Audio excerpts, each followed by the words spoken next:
nandito tayo ngayon sa guys sa Bentana Talaba sa Tansa. So busuin na natin habang nandito tayo sa Tansa. Sir, magkano to sir? 150. Oh, 150. Tingnan sir. Tingnan sir, patingin nga sir. Ba, libre tikim pa daw.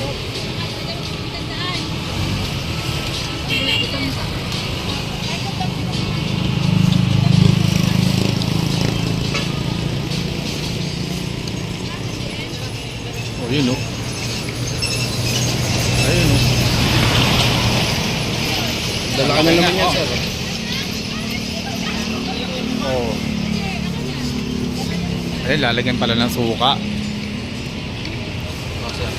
Paano mo nasabi sir na ano, talabang dagat to sir? Sir, napakalinis. Titignan natin guys.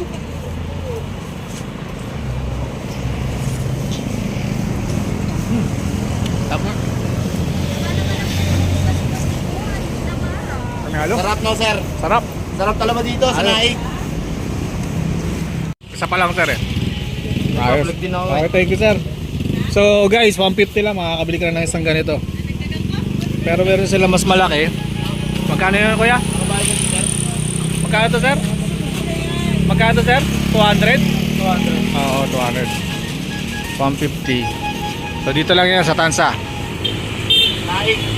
Naik pala to no? Oo nga pala, galing na pala ako sa Tansa kanina. Naik pala to, Naik. Ima lang. Naik. So may iba rin sila tinda rito, katulad yan no? Magkano to sir? 700 po sir. Ah, kilo? Kilo. Oo, okay. Yan, 100 po. Ito sir, 100. Ito. 100. 280 kilo. Tagto 280 kilo. Ito mahirap lang kasi lutuin to, kailangan pang biyakin yung likod. Puputulin lang po siya dito. Oo. Mahilig ako dyan pag gata eh. Sarap yan. Masarap po yan sa laing. Problema, hirap patulin lang. Okay. Thank you.